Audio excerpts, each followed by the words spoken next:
ప్రభుత్వాలు మారినా కూడా ఈ పోలీస్ వ్యవస్థలో కొంతమంది పోలీసుల వల్ల లాకప్ డెత్లు ఆగట్లేదు. గత 10 ఏళ్ల నుంచి కూడా అదే జరిగింది. ఇప్పుడు కూడా అదే జరుగుతుంది. మార్పు ఎక్కడా కూడా కనపడట్లేదు. ప్రభుత్వం ఎందుకు పోలీస్ వ్యవస్థలో జరుగుతున్నటువంటి కొంతమంది పోలీసులు చేస్తున్నటువంటి ఈ లాకప్ డెత్లపై ఎందుకు దృష్టి సారించట్లేదు? ఎందుకు పట్టించుకోవట్లేదు? ఎందుకు యాక్షన్ తీసుకోవట్లేదు? నేను ఎందుకు చెప్తున్నా అంటే సూర్యాపేట నియోజకవర్గం చిలుకూరులో జరిగినటువంటి ఒక సంఘటన. రాజేష్ అనే ఒక దళిత యువకుడు సీఎంఆర్ఎఫ్ చెక్కుల్లో గోల్మాల్ జరిగింది, అవినీతి జరిగిందని చెప్పి చిలుకూరులో కంప్లైంట్ ఇవ్వడానికి వెళ్ళినప్పుడు రివర్సు అతని మీదనే కేసు పెట్టి అతన్ని 4 రోజులు కస్టడీకి తీసుకుంటారు. కస్టడీకి తీసుకొని చిత్రహింసలు చేస్తారు. ఎస్ఐ సురేష్ రెడ్డి, ఏఎస్ఐ, అక్కడ ఉన్నటువంటి కొంతమంది కానిస్టేబుల్. ఈ ఎస్ఐ సురేష్ రెడ్డి అనే ఎస్ఐ గారు ఎవరైతే కంప్లైంట్ ఇవ్వడానికి వచ్చినటువంటి ఈ దళిత యువకుడు రాజేష్ మీదనే రివర్స్ కేసు పెట్టి థర్డ్ డిగ్రీ ప్రయోగించిందనేది ఒక ఆరోపణ. మరి అది నిజమా కాదా అనేది ఎస్ఐ గారు సమాధానం చెప్పాలి. ఎన్ని ఫోన్లు చేసినా ఎత్తట్లేదు. ఇప్పుడు ఈ రాజేష్ అనే యువకుడు సీఎంఆర్ఎఫ్లో గోల్మాల్ జరిగిందని చెప్పి కంప్లైంట్ ఇవ్వడానికి పోయాడు. ఇగో దాని తర్వాత పరిస్థితి ఇది, చనిపోయిండు ఆయన. ఎస్ఐ సురేష్ రెడ్డి, ఏఎస్ఐ కొంతమంది కానిస్టేబుల్ పెట్టి అక్కడ కుళ్ళ పొడిచి కొట్టారనేది అభియోగం. సో ఏం జరిగిందనేది అక్కడ ఉన్నటువంటి పోలీసులే సమాధానం చెప్పాలి. మరి ఎందుకంటే ఇదంతా చేసింది ఇగో ఈయన ఆధ్వర్యంలో జరిగిందని చెప్పి అంటున్నారు. చిలుకూరు ఎస్ఐ ఈయన సురేష్ రెడ్డి ఈయన పేరు. మరి ఎందుకు మరి దీని మీద ఎంక్వైరీకి ఎందుకు ఆదేశించరు? నేను అందుకనే ఇందాక చెప్పినట్టు ప్రభుత్వాలు మారుతున్నాయి. ప్రజలు ఒక నమ్మకంతో మాకు న్యాయం చేస్తారని చెప్పి పోలీస్ స్టేషన్లకు వెళ్ళి మాకు న్యాయం చేయమని చెప్పి అడిగితే సో ఇట్లాంటి వాళ్ళ మీదనే ఇట్లాంటి జరుగుతున్నప్పుడు మరి ప్రజలు ఎవరి దగ్గరికి పోవాలి? ఈయన ఎస్ఐ, చిలుకూరు ఎస్ఐ సురేష్ రెడ్డి, ఈయన నేతృత్వంలో థర్డ్ డిగ్రీ జరిగింది అని చెప్పి అలిగేషన్స్. సో ఇట్లాంటి వాళ్ళ వల్ల పోలీస్ వ్యవస్థ మీద ఒక రకమైన నమ్మకం కోల్పోతున్నారు కదా ప్రజలు. మరి రేవంత్ రెడ్డి హోమ్ మినిస్టర్గా ఉన్నాడు ఈరోజు. మరి ఆయన స్పందించాలి కదా దీని మీద. ఇంత పెద్ద వ్యవస్థలో ఇంత పెద్ద ప్రభుత్వాన్ని నడుపుతున్న మీరు ఒక దళిత యువకుడు రాజేష్ అనే వ్యక్తి అక్కడ సీఎంఆర్ఎఫ్ చెక్కుల విషయంలో గోల్మాల్ జరిగిందని చెప్పి కంప్లైంట్ ఇవ్వడానికి పోయినప్పుడు అతని మీదనే రివర్స్ కేసు పెట్టి థర్డ్ డిగ్రీ చేసి మీరు ఎట్లా న్యాయం చేస్తారు? పోలీసు వాళ్ళు ఒక వ్యక్తిని పోలీస్ కస్టడీలో తీసుకున్న 24 గంటల్లోనే కోర్టు ముందు ప్రొడ్యూస్ చేయాలి. కానీ ఇదే రాజేష్ అనే యువకుడిని దాదాపు 4 రోజులు కస్టడీలో ఉంచుకున్నారు. 4వ తారీఖు పోలీస్ కస్టడీలో తీసుకున్నారు. 8వ తారీఖు వరకు అదే పోలీస్ కస్టడీలో ఉంచుకొని చిత్రహింసలు చేసిర్రు. మళ్ళీ 9వ తారీఖు రిమాండ్ చేసిర్రు. రిమాండ్ చేసేటప్పుడు హాస్పిటల్ చేస్తారు కదా మెడికల్ టెస్టులు. అప్పుడు మెడికల్ టెస్టులు చేయించినప్పుడు కూడా డాక్టర్ అంతా ఓకే అని చెప్పి ఆయన కూడా సర్టిఫికేట్ ఇస్తాడు. డాక్టర్ కూడా పోలీసు వాళ్ళు కొట్టిన దెబ్బలు ఎక్కడ కూడా కనపడవండి. లోపల తగలరాని చోట వాళ్ళు కొడతారు, చూపించుకోలేని ప్లేస్లో వాళ్ళు కొడతారు పోలీసు వాళ్ళు. వాళ్ళకు అది వెన్నెతో పెట్టిన విద్య. అందరు పోలీసు వాళ్ళు అనట్లే, ముందే చెప్తున్నా, మళ్ళీ చెప్తున్నా నేను. కొంతమంది పోలీసుల వల్లనే ఇప్పుడు ఈ రాజేష్ అనే యువకుడి పరిస్థితి ఏంటి? ఎవరు సమాధానం చెప్పాలి? ఎవరైనా పట్టించుకుంటుర్రా? ఇప్పుడు అవి రూరల్ ప్రాంతాలు కాబట్టి అక్కడ మీడియా ఉండదు, అడిగేటోడు ఉండడు, క్వశ్చన్ చేసేటోడు ఉన్నారు అని చెప్పి మీ ఇష్టం వచ్చినట్టు థర్డ్ డిగ్రీలు చేసి ఇట్లా బలి చేస్తుంటారు. హైదరాబాద్లో ఇట్లాంటి ఇష్యూస్ గతంలో కూడా చాలా జరిగినాయి. కానీ అవేమో ఇక్కడ సోషల్ మీడియా, డిజిటల్ మీడియా కొంత యాక్టివ్గా ఉంటాయి కాబట్టి అవి బయటకు వస్తాయి. మాది రూరల్ ప్రాంతం కదా, మమ్మల్ని ఎవడు పట్టించుకోడు కదా అని చెప్పి మీరు ఇష్టం వచ్చినట్టు థర్డ్ డిగ్రీలు చేస్తే, ఇట్లాంటి యువకులను బలి చేస్తే ఎవరు దీనికి సమాధానం చెప్పాలి? ముఖ్యమంత్రి గారు దీని మీద స్పందించాలి.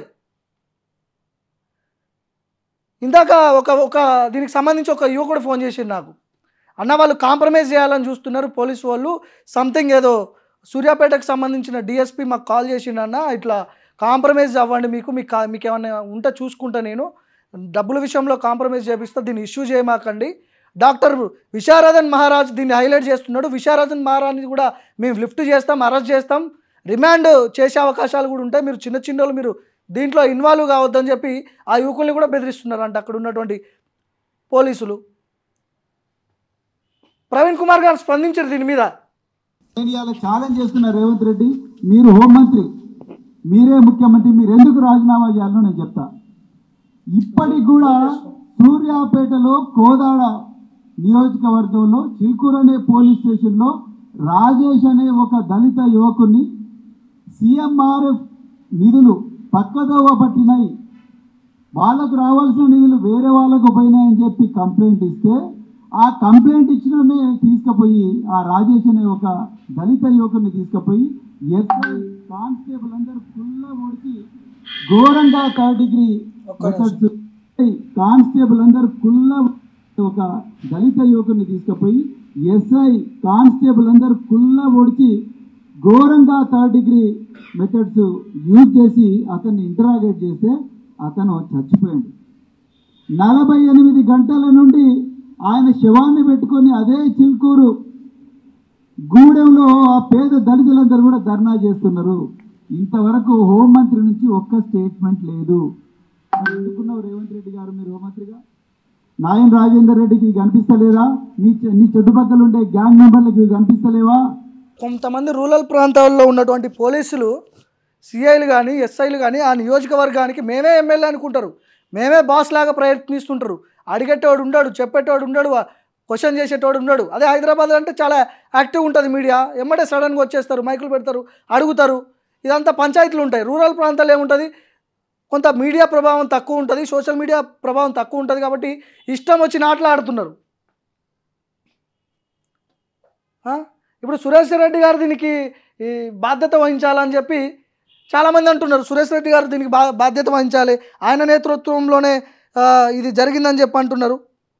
ఒకసారి దీన్ని డీల్ చేస్తున్నటువంటి సద్దాం అనే అడ్వకేట్ ఉన్నాడు, సద్దాంతో ఒకసారి మాట్లాడదాం మనం. ఆయన పూర్తి డీటెయిల్స్ ఆయనే లీడ్ చేస్తున్నాడు దీన్ని, సద్దాం అనే అడ్వకేట్. ఒకసారి సద్దాంతో మాట్లాడదాం. సద్దాం నమస్తే. నమస్తే అన్న. ఇప్పుడు ఈ సూర్యాపేట జిల్లా కోదాడ నియోజకవర్గం చిలుకూరులో జరిగినటువంటి సంఘటన ఏదైతే ఉందో నువ్వే డీల్ చేస్తున్నావు అనుకుంటా దాన్ని. నేను మన దున్నా అంబేద్కర్ అన్న అని ఒక సీనియర్ కౌన్సిల్, మన రిజ్వాను, అదంతా ఒక శ్వేత ఒక మన అందరు హైకోర్టు అడ్వకేట్లతో టీం చూస్తుందన్న. దున్నా అంబేద్కర్ అన్న హైకోర్టులో మ్యాటర్ చూస్తున్నాడు. ఓకే, అంతా మనమే అన్న, మన టీం. ఏంటి అసలు ఏంది 3rd డిగ్రీ జరిగిందా లేదా? ఇప్పుడు ఎలిగేషన్స్ అయితే వస్తున్నాయి. ప్రవీణ్ కుమార్ కూడా దీని మీద స్పందించిండు. నువ్వు డీల్ చేస్తున్నావు, ఉన్నట్టు చెప్పి ఏం జరిగింది అసలు ఒక 2 minutes లో? ఆ పిల్లగాడిని ఎవరైతే చనిపోయిండో ఆ పిల్లగాడు కంప్లైంట్ ఇస్తాడన్న, ఈ సిఎంఆర్ఎఫ్ చెక్లలో అవకతవకలు జరిగినాయని. ఓకే, ఉల్టా అబ్బాయిని 3వ తారీఖు నాడేమో కంప్లైంట్ ఇస్తాడు, 4వ తారీఖు నాడు ఇక్కడ ఒక క్వశ్చన్ రాజేష్ అనే యువకుడు కంప్లైంట్ ఎందుకు ఇస్తాడు? రాజేష్కి ఏం సంబంధం అసలు? యాక్చువల్లీ రాజేష్ పేరు మీద చెక్, సేమ్ ఇంటి పేరు మీద ఉన్న ఒక చెక్ వస్తే ఈయన తీసుకుంటాడు అన్న. ఈయన తీసుకుంటాడు. ఆ రాజేష్ వేరు, మళ్ళా ఆ రాజేష్ వేరు, ఈ రాజేష్ వేరు. ఈ రాజేష్ దే చెక్ అని ఇస్తారు. ఓకే, సరే ఈయన వేసుకుంటాడు. వేసుకున్న తర్వాత ఈయన కాదని తెలిస్తే ఆయనకు డబ్బులు ఇచ్చేస్తాడు, మళ్ళీ వాళ్ళ కంప్లైంట్ చేయడానికి పోలీస్ స్టేషన్ పోతాడు. ఓకే, ఇదంతా 2020 ముచ్చట అన్న. ఏదో చిన్న డిస్టర్బెన్స్ అయ్యి ఇది బీఆర్ఎస్ హయాంలో జరిగినటువంటి సిఎంఆర్ఎస్ గోల్మాల్. అక్కడ ఎమ్మెల్యే ఎవరైతే ఉన్నారో ఆయన బీఆర్ఎస్ ఎమ్మెల్యే అప్పుడు ఉండి అయిన టైంలో జరిగిన ఈ స్కామ్ ఇదంతా. ఓకే ఓకే, చాలా పెద్ద స్కామ్ అన్న అవి. ఓకే, అయితే దాని గురించి పిల్లగాడు పోయి కంప్లైంట్ ఇస్తే ఇది మరి ఇదంతా బయటకు వస్తా అనుకున్నారో ఏమనుకున్నారో వీళ్ళకి నచ్చజెప్పే ప్రయత్నం చేస్తాడు, కానీ ఈ పిల్లాడు కొంచెం ఇన్సిస్ట్ చేస్తాడు కంప్లైంట్ కోసం. నాకు ఇక్కడ ఒకటి అర్థమైంది ఏంటంటే, ఇప్పుడు ఈయనకు రావాల్సిన సిఎంఆర్ చెక్కు వేరే ఇంకో రాజేష్ తీసుకుంటాడు డబ్బులు. లేదన్న, వేరే రాజేష్ కి వచ్చిన చెక్కే ఈయన పేరు మీద వేస్తారు. ఈయన పేరు మీద వేసి డబ్బులు ఎవరు తీసుకుంటారు? డబ్బులు ఈయన తీసుకొని ఆయనకి ఇచ్చేస్తాడు. ఓకే, అది నాది కాదని తెలిసినప్పుడు. ఓకే ఓకే ఓకే, అదే సంథింగ్ ఆ గోల్మాల్ విషయం మీద కంప్లైంట్ చేస్తాడు. ఓకే ఓకే, చేసినప్పుడు ఈయన మీదనే రివర్స్ గా 4వ తారీఖు నాడు కస్టడీ తీసుకొని 4వ తారీఖు నాడు రాత్రి ఇచ్చి పెడతారు. 5వ తారీఖు, 6వ తారీఖు, 7వ తారీఖు, 8వ తారీఖు. ఓకే, ఈ 4 రోజులు పోలీస్ స్టేషన్ అనే పెట్టి కస్టోడియల్ టార్చర్ చేసిరు అనేది మన ఎలిగేషన్. ఇప్పుడు 24 hours లోపు కోర్టు ముందు ప్రొడ్యూస్ చేయాలి ఎవరిని. అసలు దీంట్లో ఇంకొక ఘోరమైన విషయం ఏంటంటే అన్న, 4వ తారీఖు నాడు కస్టడీలో తీసుకున్న వ్యక్తి మీద 8వ తారీఖు నాడు అయింది. 8వ తారీఖు రోజు ఎఫ్ఐఆర్ అయింది. 8వ తారీఖు నాడు సాయంత్రం ఆయనని డ్యూటీ డాక్టర్ ముందర ప్రజెంట్ చేసి, డ్యూటీ డాక్టర్ సర్టిఫికేట్ మీద డ్యూటీ మేజిస్ట్రేట్ ముందర ప్రజెంట్ చేసి, డ్యూటీ మేజిస్ట్రేట్ ఏమో రిమాండ్ కు పంపించింది. ఓకే ఆయన అప్పటికే కొట్టిరు, వాళ్ళ అమ్మను కూడా కలవనీయలేరు, జైలుకు పోయేటప్పుడు కూడా మాట్లాడనీయలేదు. వాళ్ళ అమ్మకి ఏం తెలియదు, అమాయకురాలు. వాళ్ళ తమ్ముడు మెంటల్లీ స్టేబుల్ కాదన్న. ఈ ఓకే పిల్లగాడు పెట్రోల్ పంప్ లో జీతం ఉండి తెచ్చిన పైసల మీదనే ఆ తల్లి అలా తమ్ముడు బతకాలి. ఓకే వాళ్ళు బై క్యాస్ట్ ఏంటంటే ఎస్సీ మాదిగా అన్న. అలా చాలా ఘోరమైన పరిస్థితి. అసలు వాళ్ళ అమ్మని చూస్తేనైతే మాకు దుఃఖం ఆగలేదు. అందుకే మేము అంతా కూడా అగ్రెసివ్ గా రియాక్ట్ అయింది. ఓకే అది పరిస్థితి అన్న. వాళ్ళకి ఎవ్వరు లేరు. ఇప్పుడు పోలీసు వాళ్ళు కొట్టడం వల్లనే రాజేష్ అనే యువకుడు చనిపోయిందా అని ఆ క్వశ్చన్కి సమాధానం ఏంది? 100% వాళ్ళు కొట్టడం వల్లనే చనిపోయింది అన్న. వాళ్ళు కొట్టడం వల్ల చనిపోకపోతే 4వ తారీఖు నాడు తీసుకున్న వ్యక్తిని 5వ తారీఖు నాడు, 6వ తారీఖు నాడు, 7వ తారీఖు నాడు ఉంచుకొని 8వ తారీఖు నాడు సాయంత్రం రిమాండ్ చేసేటప్పటికి ఆయన ఆరోగ్యం చెడిపోయింది. ఓకే మరి పుట్టినము రిమాండ్ చేసేటప్పుడు మెడికల్ టెస్టులు చేస్తారు కదా, రిమాండ్కి పంపించేటప్పుడు అంత ఓకే అయితేనే రిమాండ్కి పంపిస్తారు. మీకు తెలియదు ఏముందన్న, ఇప్పుడు అక్కడ ఉన్న లోకల్ సిఏ ఎస్ఐ ఆ డాక్టర్ మీద ఒక రిసిప్ట్ రాయంటే రాస్తాడు. ఓకే ఆ మేజిస్ట్రేట్ దగ్గరకు పోయి బెదిరిస్తే కానిస్టేబుల్ సిఏ గారు చేయడం అంటే చేస్తారు. ఓకే గంతే ఉన్నది అక్కడ. ఆ పెద్దగా మనం ఎక్స్పెక్ట్ చేయాల్సినంత ఏం లేదు. సరే అన్న, మరి కొట్టకపోతే అంత ఆరోగ్యంగా ఉన్న వ్యక్తి 4 రోజులు బయట 4 రోజులు జైల్లో ఉంటే చచ్చిపోతాడా? ఓకే ఏం ప్రాబ్లం లేదని అనుకో, సరే మేము చేసే ఎలిగేషన్స్ అన్ని తప్పు అనుకో, మరి ఎందుకు చచ్చిపోయాడు? ఓకే 4 రోజులు అసలు మరి నువ్వు నేను ఏమన్నా పోలీస్ వాళ్ళ వర్షన్ ఏంటి? వాళ్ళు ఏమంటారు అసలు, ఎందుకు చచ్చిపోయిండు, ఎట్లా అయిందని? లేదు, ఆయనకి ఏదో హెల్త్ ఇష్యూ ఉంది, ఆ హెల్త్ ఇష్యూ ఉండడం వల్ల అది నిమోనియా వల్ల చనిపోయింది అనేది వాళ్ళు చెప్తున్నారు. మేము ఏమంటున్నాము, ఎన్నెళ్ళు లేని నిమోనియా వల్ల 4 రోజులు మీ కస్టడీలో 4 రోజులు జైలు ఉన్న వరకు ఏం నిమోనియా అన్న 8 రోజులు సీరియస్ అయ్యేది. నేను అది పల్మనాలజిస్ట్ కూడా మాట్లాడినా, ఏం సార్ 8 రోజులు సీరియస్ అయితే చచ్చిపోయేంత నిమోనియా అవుతుంది అంటే, నిమోనియా మాకున్నంత ఈజీ కాదు, అది చాలా రోజుల నుంచి ఉంటుంది, దానివల్ల ఎఫెక్ట్ ఉంటుంది తప్ప చనిపోయేంత అయితే ఏం జరగదు, అంతా ఆల్ ఆఫ్ సడన్ అయితే చచ్చిపోయే అవకాశమే లేదు నిమోనియా వల్ల అని చెప్పిండు. ఇప్పుడు పోలీసు వాళ్ళు ఏమంటున్నారు, ఇప్పుడు దీన్ని నాకు ఇంతకు ముందు నువ్వు కాల్ చేయకముందు ఒక పర్సన్ కాల్ చేసిండు నాకు అన్న, పోలీసు వాళ్ళు సూర్యాపేట డిఎస్పీ సంథింగ్ ఎవరో కాల్ చేసిరన్న, మాకు ఫోన్ చేసి బెదిరిస్తున్నారు, కాంప్రమైజ్ అవ్వండి మీరు దానికి సంబంధించిన ఏమన్నా అవి ఉంటే చూసుకుందాం మనం అని చెప్పి అక్కడ ఉన్నటువంటి వాళ్ళని బెదిరిస్తున్నాడు అంట. ఇంకోటి విశారదన్ పేరు కూడా వచ్చింది ఇందులో, విశారదాన్ని లిఫ్ట్ చేస్తాం, మేము విశారదాన్ని రిమాండ్ చేస్తాము, పెద్దోళ్ళనే మేము ఇది చేస్తున్నాం, మీరేంత అని చెప్పి బెదిరిస్తున్నారు అంట. ఇట్లాంటిది ఏమైనా జరుగుతుందా? 100% విశారదన్ గారు ఇక్కడ మేము హైదరాబాద్ లో ధర్నా చేసినాం అన్న, గాంధీ హాస్పిటల్ దగ్గర. అవును, చేసిన తర్వాత మళ్ళీ గాంధీ హాస్పిటల్ దగ్గర నాకు సిఐకి బాగానే బయాస్ అయింది. అయిన తర్వాత ఇక్కడ వాళ్ళకి ఎవరు లేరు, ఇక్కడ ఉండే పరిస్థితి లేదు అని చెప్పి మనం ఏం చేసినాం అంటే, బాడీని ఇమీడియట్లీ తీసుకుపోయి అదే చిలుకూరు పోలీస్ స్టేషన్ ఎక్కడైతే అలెజిడ్లీ 3 రోజుల నుంచి కొట్టిర్రో అక్కడనే పెట్టేసేయండి అని చెప్పినాం. ఓకే, అయితే విశారదన్ సార్ అక్కడికి వెళ్ళడం జరిగింది. మళ్ళీ దున్నా అంబేద్కర్ సీనియర్ అడ్వకేట్ గారు హైకోర్టుకు మూవ్ అయ్యారు. అన్ని విధాలు కూడా మనం చూస్తున్నాం. అయితే విశారదన్ గారు ఏమన్నారంటే, ఆ ఎస్ఐ సస్పెండ్ చేయాలి. ఎవరైతే ఎస్హెచ్ఓ చిలకలూరు ఉన్నాడో ఈ డేట్స్ లలో, మనం అలెజ్డ్ చేసే డేట్లలో ఎవరైతే ఎస్హెచ్ఓ ఉన్నాడో ఆయన సస్పెండ్ చేసి ఆయన మీద అట్రాసిటీ కేసు పెట్టి బాధితులకు వచ్చే నష్టపరిహారాన్ని ఇవ్వాలి అని అన్నాడు. ఓకే, అయితే బ్యాక్ సైడ్ ఏం జరిగిందంటే, ఇక విశారదాన్ని ఎప్పుడైనా అరెస్ట్ చేయొచ్చు అని ఒక పుకారు లేపారు. నిజంగా విశారదన్ గారిని అరెస్ట్ చేయడానికి ప్రయత్నం చేశారు. ఇప్పుడు లీగల్ గా మీకు తెలిసే ఉంటుంది, మీరు అడ్వకేట్ కాబట్టి, లీగల్ గా ఈ కేసు ఇప్పుడు ఆ రాజేష్ అనే యువకుడి ఫ్యామిలీ కేసు గెలవడానికి లీగల్ గా ఎంతవరకు అవకాశాలు ఉన్నాయి? 101% అవకాశాలు ఉన్నాయన్న. మనం ఏం చెప్తాం, సపోర్ట్ ఇవ్వాలి, ఎట్లా మనమే చేస్తామన్నా. ఇప్పుడు మన టీం ఉంది, రఘునాథ్ సార్ సీనియర్ అడ్వకేట్ ఉన్నాడు, రిజ్వాన్ ఉన్నాడు. ఇప్పుడు ఆల్రెడీ మాలబంటి కేసులో మనమే చేస్తున్నాం కదా అన్న. ఇప్పుడు ఆ షాద్ నగర్ ఉంది, ఆ దాంట్లో కూడా మనమే నిన్న వకాలత్ చేసినాం.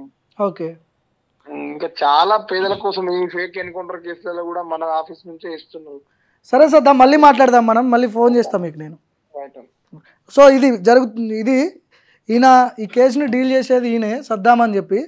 అయితే ఇప్పుడు పోలీసు వ్యవస్థ ముఖ్యంగా నేను మళ్ళీ చెప్తున్నా, పోలీసు వ్యవస్థను అనట్లేదు మేము, పోలీసు వ్యవస్థలో ఉన్నటువంటి కొంతమంది ఇట్లాంటి లాకప్ డెత్లు చేస్తున్నటువంటి పోలీసు వాళ్ళ వల్ల ప్రభుత్వానికి చెడ్డ పేరు, పోలీస్ వ్యవస్థ మీద ముఖ్యంగా ప్రజలకు నమ్మకం పోతుంది ఇట్లాంటి వాటి వల్ల. మరి ప్రభుత్వం దీని మీద ఖచ్చితమైన ఫస్ట్ ఇన్వెస్టిగేషన్ చేయాలా, ఎవరి హయాంలో ఇది జరిగింది మరి చెక్కుల విషయంలో?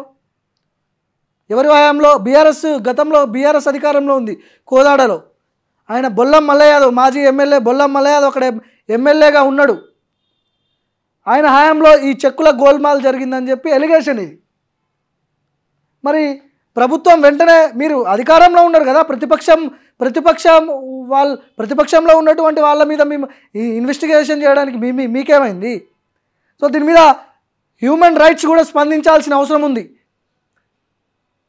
భారత రాజ్యాంగంలో ఏమున్నది? ఒక మనిషిని ఇంకో మనిషి చంపే హక్కు ఎక్కడా కూడా లేదు. సో ఇవన్నీ కూడా చూడాలి. దీని మీద ఖచ్చితంగా లీగల్గా ఫైట్ చేస్తామని చెప్పి రాజేష్ తరపున ఎవరైతే మాట్లాడుతున్నారో సద్దాం కానీ, డాక్టర్ విశారదన్ మహారాజ్ కానీ, వీళ్ళందరూ కూడా రాజేష్ ఫ్యామిలీకి సపోర్టెడ్గా వాళ్ళు మాట్లాడడం జరుగుతుంది. ఎవరైతే సపోర్ట్ చేస్తారో వాళ్ళని పోలీసు వాళ్ళు బెదిరిస్తున్నారంట. ఇది మంచి పద్ధతి కాదు. దయచేసి ఈ వీడియోని సీఎంఓకి అటాచ్ చేయండి. రేవంత్ రెడ్డికి చేరాలి వీడియో. ఖచ్చితంగా రాజేష్ ఫ్యామిలీకి న్యాయం జరగాలని మనం కూడా కోరుకుందాం.